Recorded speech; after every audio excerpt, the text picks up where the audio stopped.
গিয়েছিল বাজার থেকে চিংড়ি মাছগুলো নিয়ে এসছে, আর বাড়িতে ভেন্ডি আছে। চিংড়ি মাছ দেখে মনে হলো ভেন্ডি আলু আর চিংড়ি মাছ দিয়ে একটা তরকারি রান্না করব। আমার ভেন্ডি খেতে খুব ভালো লাগে, আর ও যখন চিংড়ি মাছ নিয়ে এসছে, ভেন্ডি আছে, তাই তরকারিটা রান্না করে নেই। আর রান্না যখন করব আপনাদের সঙ্গে একটু শেয়ার করে নিই। আর রেসিপিটি আপনারা দেখবেন, আশা করি সবার ভালো লাগবে। আর এই রেসিপিটি খেতে দারুণ লাগে। আবার মাছগুলো নিয়ে এসছে, আমি মাছগুলো আগে বেছে নেই। মাছগুলো তো কেটে লবণ মাখিয়ে দিয়েছি ধুয়ে। এইবার আমি ভেন্ডিটা কেটে নেব। ভেন্ডিটা ধুয়ে নিয়েছি, ধুয়ে কাটবো। আর আলু কেটে নেই সবজিগুলো। ভেন্ডি আলু কাটা হয়ে গেছে, চলুন এবারে রান্নার দিকে যাই।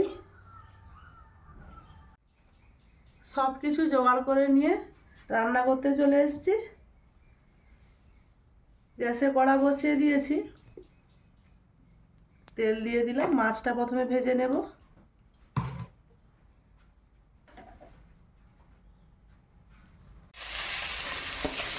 ক্যামেরা অন করতে ভুলে গেছি। তেলটা গরম হতে ওই মাছগুলো দিয়েছি, চিংড়ি মাছগুলো ভেজে নেই।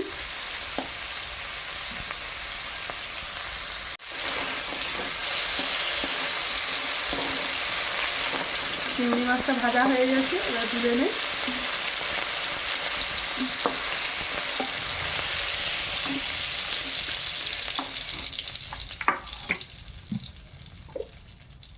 এবার আলুটা ভেজে নেব।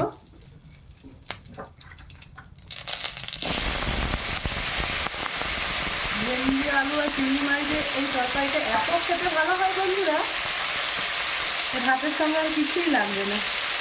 আমার তো খুবই ভালো লাগে।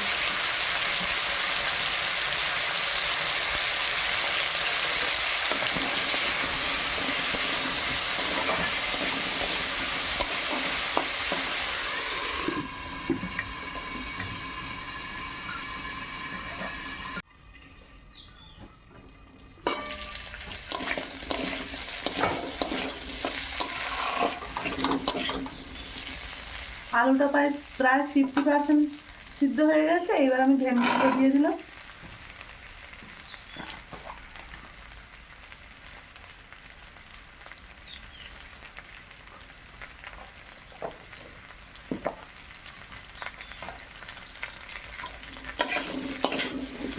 লবণ আর হলুদ দিয়ে ভালো করে নেড়ে আবার আমি ঢাকা দিয়ে দেব।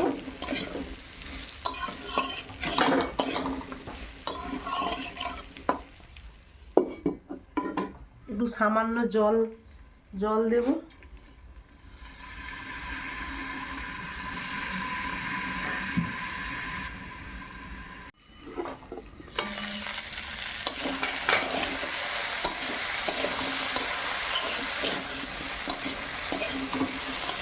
ভেন্ডি আলুটা আমি ভালোভাবে ভেজে নেই।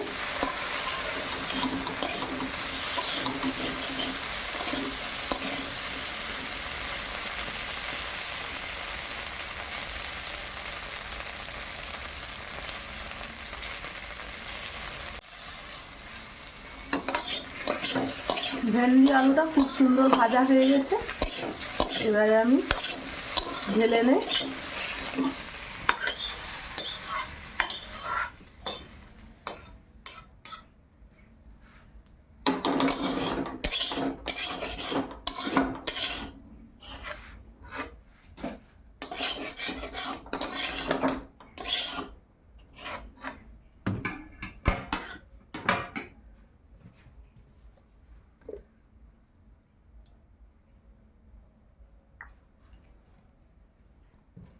কড়াই তেল দিয়ে দিলাম, 5 ফোড়ন দিলাম।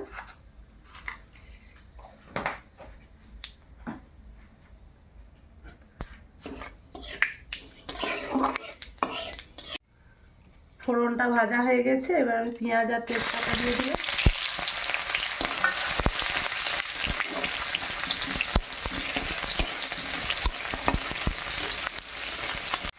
পেঁয়াজ ভাজা হয়ে গেছে, এবারে আমি সরষা জিরা আর লঙ্কা বেটে রেখেছিলাম শিলনোড়াতে দিয়ে দিলাম। হলুদ দেব, যেহেতু সরষা আছে বেশি ভাজবো না মশলা।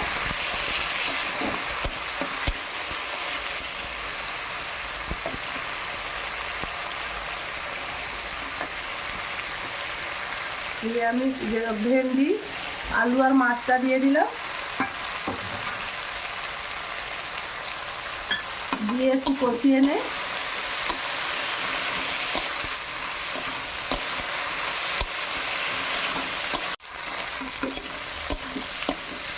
2 মিনিট ভালোভাবে আমি কষিয়ে নিয়েছি। এইবার আমি জল দিয়ে দেব।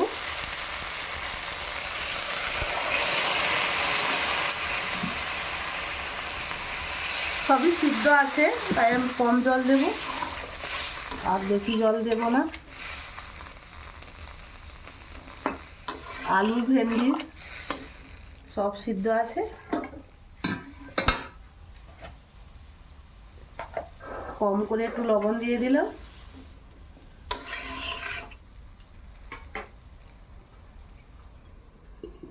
এবার ঢাকা দিয়ে দিই।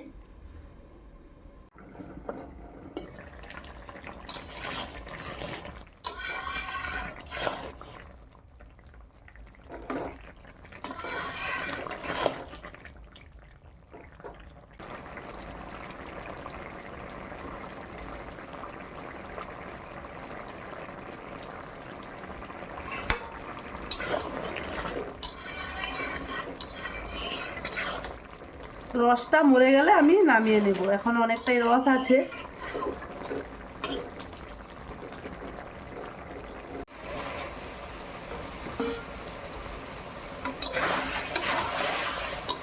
তরকারি হয়ে গেছে, এবার আমি নামিয়ে নেব।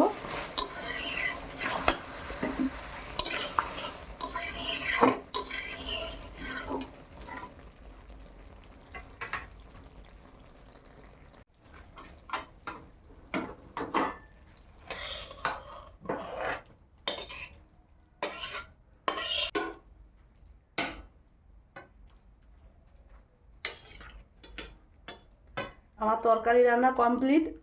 আর রান্নাটি কেমন হয়েছে অবশ্যই কমেন্টে জানাবেন। আর ভালো লাগলে লাইক কমেন্ট শেয়ার করবেন, সাবস্ক্রাইব করবেন। আজকের মতো আসছি, সবাই ভালো থাকুন, সুস্থ থাকুন।